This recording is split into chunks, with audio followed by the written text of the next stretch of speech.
বাপরে বাপ, সকাল থেকে না খেয়ে আছি, হঠাৎ ভাবে এখন খিদে পেয়ে গেল, কি যে করি। আকাশ এসেছে। আকাশ, তোর কাছে কোনো খাবার আছে রে? খিদে পেয়ে গেছে, বাপ রে বাপ। এত গরম পড়েছে রে ভাই, আমার কাছে কোনো খাবার নাই। আমার বেটার আজকে খাবার আনার কথা ছিল, কিন্তু কি জানি ওরা তো দেরি করছে কেন। আমার বেটারও খাবার আনার কথা ছিল, কই এখনো তো আসেনি। আরে জয় বসি, জল টল খাই। আয় এখানে বসি, পরে বা মাটি দিস। না রে ভাই, বসবো না, ভীষণ খিদে পেয়েছে, মানে কি আর বলবো, পেঁয়াজ জ্বলে চলে গেছে শুধু। একটু বসি, জলটা হাতে জল দে। আমার খিদা সহ্য হয় না, বুঝলি কিনা। তো দুখান গরু মুরগির ডিম আহে, খাবি তোরা? দুখান ডাহুক ধরে কিনা, ওই জঙ্গলটা ছিল, তো দুখান ডিম আহে, খাবি তো চল। আমি তোরা খেলো, তোরা থাকলে আমও খাবো। ডিম? হ্যাঁ, ডিম রে ঢেলে এসিস না কাঁচা ডিম? চলো তাহলে, পেটের জ্বালা থাকতে আর পারা যায় না। চল আকাশ, তবে চল একটু, আমাও খিদে লেগে, ভীষণ খিদে লেগে। চল তাহলে তোর ডিম নিয়ে আসছিস বলে। দুখান ডাহুক ওখানে ধরেছিলাম, বুঝলি কিনা। হ্যাঁ হ্যাঁ, ওই দুটা ডিম আছে, তো চল দুজনে মিলে তিনজন তো আছি, ওই দুটা ডিম ফাটিয়ে বড়া করে খেয়ে নেবো। কিন্তু আসল কথা হচ্ছে যে কড়াই তো বাড়িতে আছে, পাথর আছে বলিস রে? হ্যাঁ পাথর তো আছে, ওই পাথরটা তো দে, ওই পাথরে ফাটিয়ে কিনা ওর পরিমাণে ডিমটা ফেলবো।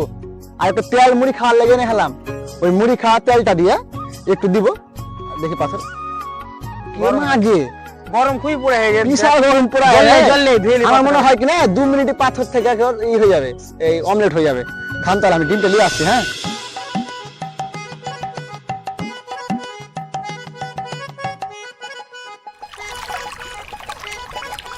ডিমটা খেয়ে দিই, তাও একটা ঘরে একটু।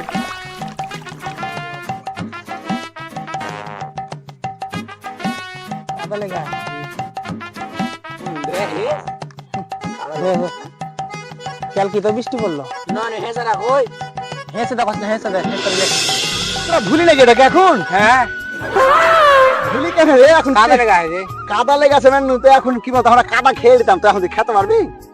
বিশাল কাদা লেগে আছে, দিতে হবে খিদে না? প্রচন্ড লেগে আছে, কিন্তু এখন সময় নেই। এখন এটা দেখ, আর তেতেও নেই। তখন কত তেতে ছিল বলতো? আর তো তেতে নেই জিনিসটা।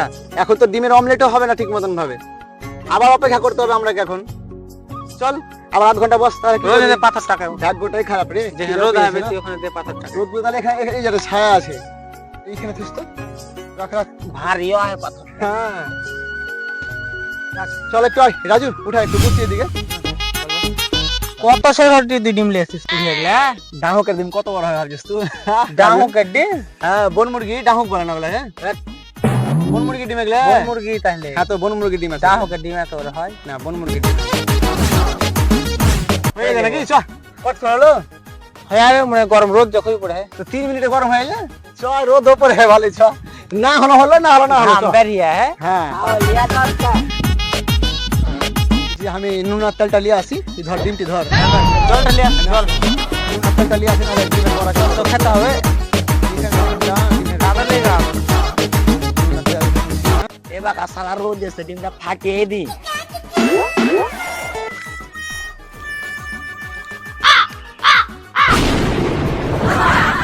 সালা নিচে পড়ে গেল ডিমটা।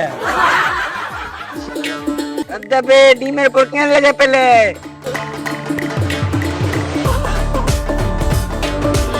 এই ছেলেটা দেখ দে, এই ছেলেটা খুবই সুন্দর ডান্স করে। আর এই মেয়েটার সঙ্গে খুবই ডান্স করে। তোর মোবাইলটা কত নিয়েছিল রে? আইফোন 50 প্রো ম্যাক্স, 50,000 টাকা নিয়েছিল। বাবাকে বলবো দেখ আমি একটা এরকম নিব। আরে সালা, কি ভুল করলু রে? ডিম ভাঙতে যেত আমি ফেলে দিলু নিচে। এবার তো আমাকে ছাড়বে না সন্তু। না, আমি এখান থেকে পালিয়েই যাই। তা চলো ফোনটা ধর, বাবা তখন বকবে। লবণটা এখানে ছিল না? এই তো লবণ তো অনেকটি আছে, ভালো হবে। যা, ডিম ফাটা কি ব্যাপার? রাজু কই? ওই আকাশ, শুন। রাজু কই রে? আর ডিম ফাটিয়ে কোন ধারে? ওই সুরা ডিম ফাটিয়া কোনতে হেঁটে হেঁটছি, কোনো কাজের নয় ছেলে পিলে। দেখা যা কি করে। কি করেছে ও? কি করেনি দেখ একবার, ফাটিয়া ডিমটাকে চলে গেল। আর সুরা এখন এখানে নাই। কোনখানে গেল দিয়ে? কেমন করে লোক উঠে হলো তুই জানিস? তোদের কোনো কাজের ঢং নেই, তোরও ঢং নেই, তোর লেভারটার ঢং নেই, তোর ব্যাটারও ঢং নেই। এর মধ্যে আমার বেটা কেন আসছে? তোর বেটা আসলো না, তো দেখ আমার বেটা খাবার লেগে চলে এলো, লাহারি লেগে আমার ভুক লেগে আমার বেটা খাবার লেগে চলে এলো। আমার বেটা তোর বেটার মতন নয় যে সব সময় মোবাইল নিয়ে যাইয়ে বেড়াবে। আমার বেটা পড়তে বসে দেখা। বাপরে কত আর বিদ্যাসাগরের বাবা, ওর হাতে উল্টে দিলে চাকরি না আরো কিছু হাতি পাবে। তোর বেটা লাহারি আনবে না, তুই না খেয়ে থাকবি। আয় কিনেস বেটা দে। বাবা লাহারি নাই গো, মা বাড়িতে ছিল না, লোন দিতে গেছিল বন্ধনের। সালে আর বেটা তো লাহারিলে চলে এলো, আমার বেটা লাহারি আনবে না না কেমন কি? জানেন আমার ছোট থেকে স্বপ্ন আমি রকেট পাইলট দিয়ে সায়েন্স নিয়ে পড়বো, আর আমি চাঁদে যাবই যাবো। তাহলে তুই বাড়িতে কখন পড়িস? আমি এখনই না হারিয়ে দিতে এলাম সেই লেগে, নাহলে আমি বাড়িতে এখনো পড়তে বসতাম। তাহলে তুই রকেট বানান করতো? এটাতে রকেট বানান লাগে না, এটা অঙ্ক লাগে, ফিজিক্যাল সায়েন্স। তোর তো হেভি বুদ্ধি রে। দেরি করিস না, তাড়াতাড়ি চ, বাবা খাবে। বাবা বাবা খাবার নিয়ে এসেছি, তাড়াতাড়ি খেয়ে নাও। আর কি নিয়েছিস রে? মা মুড়ি আর চানা দিয়ে পাঠাচ্ছে। তো দেখি কত কি কি নিয়েছিস। এসো। কিরে তোর বেটার মতো আর বেটা নয়, দেখ কি নিয়ে এসছে আমার বেটা। চানা নিয়ে এসছে, মুড়ি নিয়ে এসছে। তোর বেটা শুধু আম নিয়ে এসছে, খা তুই আম। আমার বেটা সব দিকেই আছে বুঝলি। বুঝলি আমার বেটা এক খুনা না রে, হতে পারে আমার বেটা পড়াশোনায় খারাপ, কিন্তু সাধারণ জ্ঞান যা আছে না তোর বেটা আমার বেটা সায়েন্স করার ক্ষেত্রে। কি বলতে চাইছিস তুই? তোর বেটা সে আমার বেটা কিছু কম হ্যাঁ? হতে পারে তোর বেটা পড়াশোনায় ভালো, কিন্তু আমার বেটা কোনো অংশ কম নেই। সাধারণ নলেজের দিক দিয়ে তোর বেটা আমার পায়ের নিচে, আমার বেটার পায়ের নিচে। আমার বেটার সঙ্গে তোর বেটার কম্পিটিশন হবে, দেখছি কার বেটা সব দিক দিয়ে পারফেক্ট আছে।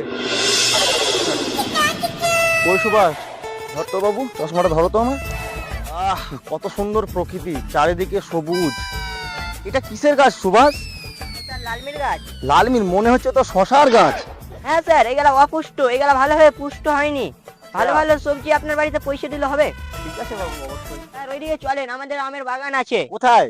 এই তো একটু যেয়ে হবে। চলো বাবু চলো। কত সুন্দর সবুজ সবুজ। ওখানে সন্তু আর আকাশের মতো মনে হচ্ছে না? কি একটা ঝামেলা হচ্ছে, চ তো বাবু, আয় তো দেখে আসি ওখানে। আয়। আরে সন্তু আকাশ, তোমাদের মধ্যে ঝগড়া কেন হচ্ছে? আর বলিয়েন না মাস্টার মশাই, ওর ছেলেটা একটু পড়াশোনা করে বলে আমার ছেলেটাকে যখন তখন অপমান করছে। আপনি একটা বিচার করে দেন তো, আপনি এই দুজনের মধ্যে পরীক্ষা নেন, দেখছি ওর ছেলে বেশি পড়াশোনায় ভালো না। দেখেন দেখেন থামেন থামেন, আমি বলছি শুধু পড়াশোনায় নয়, বুদ্ধি জ্ঞান সবই দেখবো। ঝগড়া করাটা উচিত না না। না ঝগড়া করা নয়, একটা আপনাকে আর বিহিত করতে হবে। এই দুজনের পরীক্ষা হবে, সব রকমের পরীক্ষা নেবেন, আপনি একতরফা নিরপেক্ষ ভাবে করবেন। ঠিক আছে, দেখছি আমার এবার। দায়িত্ব কি এটা। তুই রাজি তো? হ্যাঁ হ্যাঁ ঠিক আছে সন্তু, যখন তুমি বলছো, ভেদাভেদ করাটা তো ঠিক না, কিন্তু যখন তুমি বলছো তাহলে ঠিক আছে, দুজনে পরীক্ষা নিয়েই নি। স্যার চলুন পুকুর পাড়ে ওদের পরীক্ষাটা নিন। চলো তাহলে আকাশ নয়ন। হ্যাঁ চলো, আপনি যেখানে বলবেন পুকুর পাড়ে ভালো হবে, আমার বললো ছাত্রটা। চলুন এসো। হ্যাঁ রোজ আসতলায় চলুন, ওখানটা ভালো আছে। ভালো হবে, হ্যাঁ চলো তাহলে ওখানেই বসা যাক। আসেন।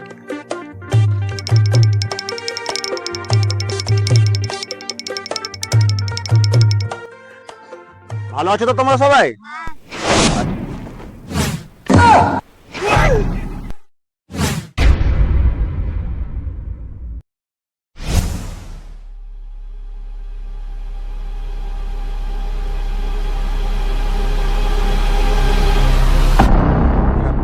শোনো বাবু, তোমরাকে একটা একটা করে কোশ্চেন করা হবে, যে তাড়াতাড়ি উত্তর দিতে পারবে তাকে তার 5 নম্বর যোগ হয়ে যাবে।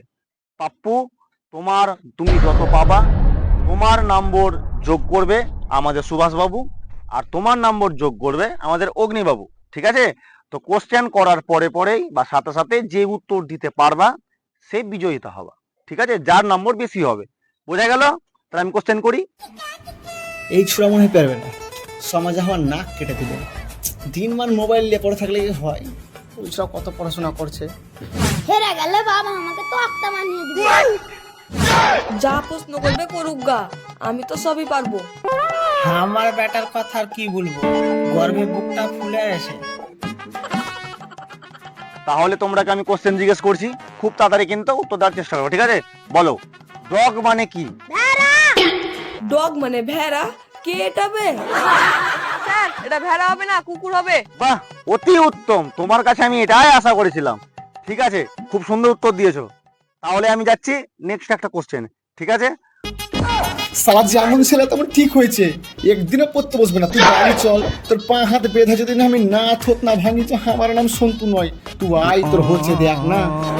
হাততালি দে, আমার বেটা প্রথমত দিয়েছে, হাততালি দে। আপু, তুমি যেহেতু প্রথম কোশ্চেনে ভালো উত্তর দিয়েছো, সেই জন্য তুমি থেমে যাও। হয়তো তাড়াতাড়ির জন্য সে ভুল উত্তর দিয়েছে, সেই জন্য আমি ওকে একটা কোশ্চেন জিজ্ঞেস করি বা চেষ্টা করি যা হোক উত্তর দিতে পারছে কিনা। ঠিক আছে, বলো তো বাবা, ফাদার মানে কি? সালা আবার মুন্নু আমি। ফাদার মানে যে বাবা এটাও তো জানে না, আমাকে বুঝাই সারা দিয়ে। এদিকে তাকা, এদিকে তাকা। ফাদার মানে আমার কথা বলছে, আমি তোর বাবা। বাবা আমাকে উত্তর বুঝিয়ে দিচ্ছে নাকি? স্যার ফাদার মানে বগল, স্যার বগল। দিন মানে মোবাইল দেখাইবার আগা, ফাদার মানে বগল। কি যে পড়াচ্ছি আমি, খেয়ে দে এরাকে মান সম্মান দিয়ে দিবি রে তোরা রে। ছি, কই রে, খুব তো তোর বেটার নাম করছিলি, বুঝছিলি খুব ট্যালেন্ট। ফাদার মানে বগল। আমি বলবো স্যার ফাদার মানে বাবা। বাহ, খুব সুন্দর উত্তর দিয়েছো। আর মনে হচ্ছে আমার কোশ্চেন করে লাভ নেই, তবুও তোমাকে আমি একটা শেষবারের জন্য একটা কোশ্চেন জিজ্ঞেস করব, আর এটাই হবে শেষ ফলাফল। তখন আমি বলে দেব কে ভালো, তার মধ্যে ট্যালেন্টটা আছে। আচ্ছা বলো তো, ইন্ডিয়া টিমের খেলোয়াড় যে জামাটা পরে তার রংটা কি বলো তো বাবা? স্যার বাবু ইন্ডিয়ার খেলোয়াড়, ইন্ডিয়ার খেলোয়াড় জার্সির রং নীল। কি বললে বাবু? নীল? হ্যাঁ স্যার নীল। না স্যার এটা ভুল। ইন্ডিয়া জার্সি রং হলো হলুদ। সালা 5টা প্রাইভেট পড়ে হলুদ, বাড়ি চল তোর হলুদ বের করছি। না পাপ্পু, তোমার এটা উত্তর ভুল।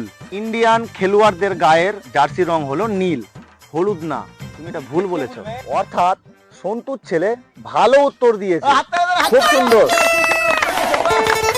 কিরে, খুব তো বুঝি তোর বেটা খুব ট্যালেন্টেড। দেখলি কেমন আমার বেটা উত্তর দিলে? তোর বেটা হলুদ লাগে, হলুদ আউট নলেজ লাগে, শুধু পড়াশোনা হলে হয় না, সব দিকে একটা। তোর বেটার দুটো উত্তর দিতে পেলে না কেন তাহলে? ভুলবার কেন উত্তর দিলে? বুঝে বগল বলছে। বগলটা মানে তোমরা ঝামেলা কেন করছো? ওটা নয়, তোর বেটা তুই সামলা, আমার বেটা আমি সামলাবো। বেশি ঠিক বেটা আছে, আসবি না। পড়াশোনা হলো মেন। পড়াশোনা নয়, আউট নলেজ লাগবে একটা, বুঝতে পারিস? এনে বুঝলি নাকি? চল, তোমরা ঝগড়া কেন করছো? তোমরা থামো, ঝগড়া কেন করছো? ঝগড়া নয় মাস্টার, ও আর বেটাকে সামলা, আমি আর বেটাকে সামলাই। যা, তোর বেটা তুই দেখে লাগা, আমি বেটা সামলা। যা, তোর দেখতে হবে না, চল। হাট। না, এদের ঝামেলার সমাধান আমি করতে পারবো না। নমস্কার।